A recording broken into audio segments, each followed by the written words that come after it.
Kaplan, we're continuing. So I'm saying that you can change the world, but only slowly, slowly. Like the famous muscle of the drops of water with Rabbi Akiva. But to go fight against our government, and there was a smart man many years ago in Yerushalayim.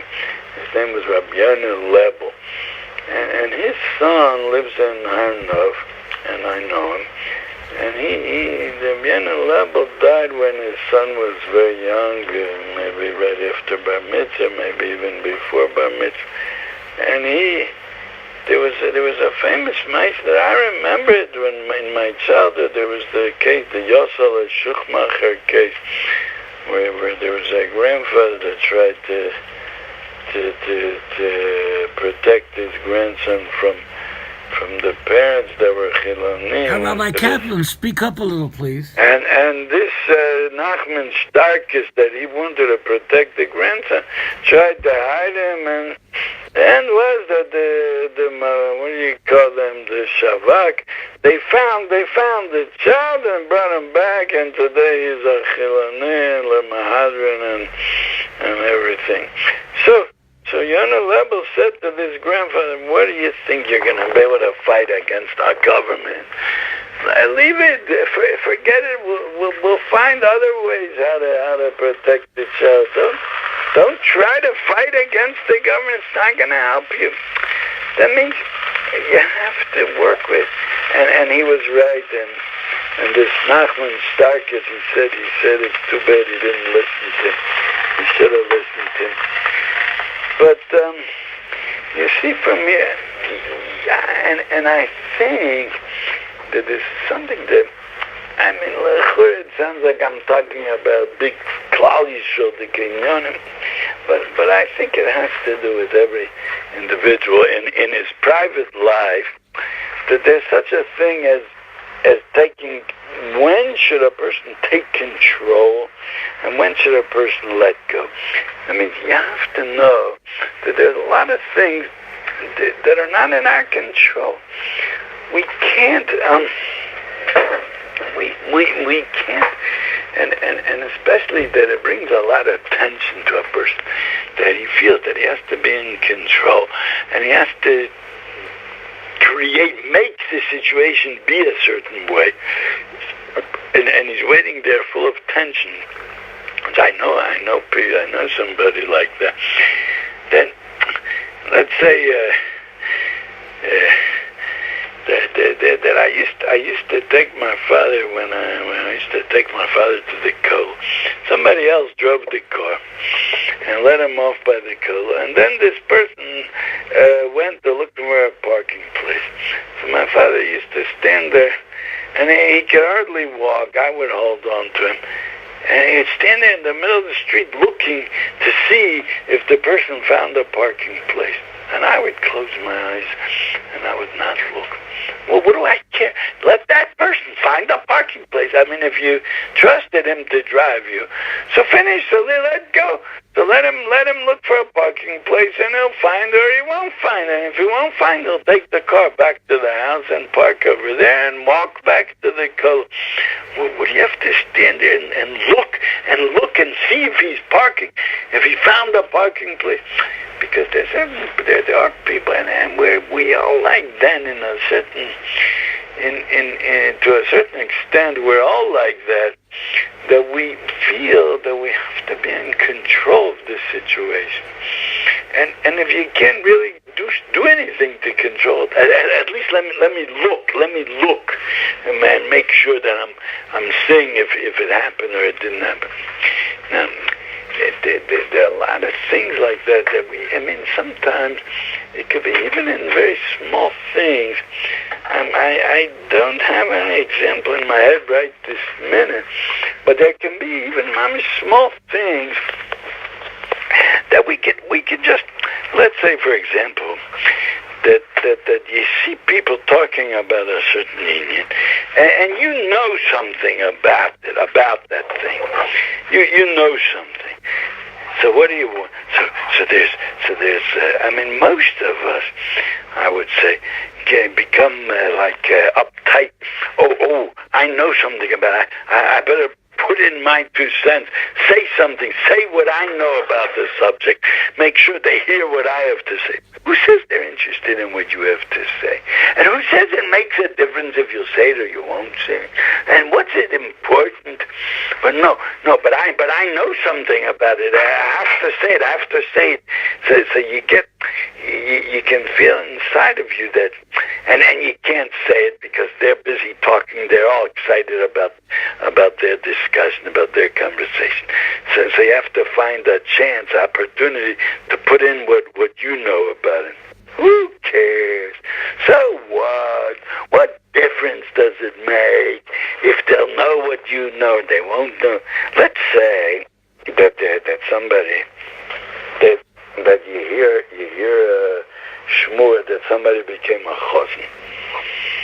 I mean, that somebody had a son or a daughter that became a chosn. And then they're standing and talking. Who's the kala? And what kind of family are they? And who are they? What they do and what's their background? So you know something about that family. But what difference does it make? What do you have to say what you know?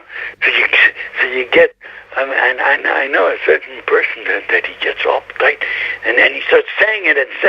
He breaks in the middle when others are talking, and he says what he knows. Who cares? What difference does it make? Sit on this side. Either you'll say it or you won't say it, and if you won't say it, it also won't make any difference. You don't have to have control. But that's mommy's a small thing, very small thing. But there are even bigger things than that. Let's say somebody has a household, a wife and children, and he understands that the best way to make Shabbos is to do most of the cooking on Thursday night, and then Friday to be relaxed. But he sees they don't listen to him. Saying, yeah, but why shouldn't they listen to him? It would make things so much easier, so much more relaxed. Such a better way to go into Shabbos. But he sees they don't listen. So you could get every week, you could start saying, why can't you listen? Wouldn't it be better? I mean, there are different ways of saying it. We're talking the best way of saying it, but Nachas, every week he gets all uptight and he says what he thinks would be the best way. But on the other hand, they don't want to listen. Do what you want. Prepare Shabbos in the last hour before Shabbos. But you could light candles a few minutes before the shkia. Just the father of the house should just stand there and make sure his wife is not machal Shabbos by lighting candles after the shkia. I know. There was a certain family that the father went to daven in the early Shabbos mivojo. And he came home, by him it was Shabbos already. He told his wife, light candles not later than 20 minutes before the shkia. The wife worked and kept making another salad and this and that. And finally it came to shkia and she wanted to light candles. So the husband was saying, they said, no, it's too late. You can't light now. And she didn't light candles that week. So he thought to himself, no, I told her 20 minutes before shkia light, so let her look at the watch. And he was right, that husband, because you can't be in full control of everything. You said it. You gave directions. You said exactly what to do. Either they'll do it or they won't do it. They won't do it too bad, so you won't say you didn't light Shabbos candles. I mean, and for a woman, I think that's very disappointing. If she didn't light Shabbos candles, I'd say it's the special mitzvah of women, and they didn't do it, and who knows what it could be, what could come out of it. But that husband, he saw that's not worth it to pressure and to take control and to keep standing over. They just said, 20 minutes before Shkia, this and this time, you light the candles, and if not, don't light candles. And she didn't listen, so no, because she didn't have the seichel to pay attention to the time. So that's what happened. There's big kids. What I'm saying is, there are people that have to have full control. People who know, but emeset tzaddikim b'nei aliyah, they know when to let go.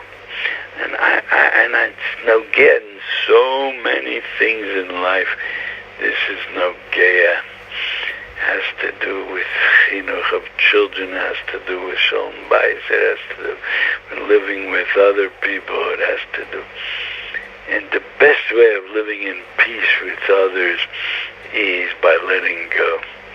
Do what you want. Whatever happens will happen. I gave instructions. I tried my best. Afterwards, you don't want to listen to me. So do what you want. And the same thing is, you make a chasna. So who's going to get this bracha? Who's going to get that bracha? Who's going to read the ksuva? Who's going to this? Who's going to that? Who cares? What do you care? Let the other side take everything.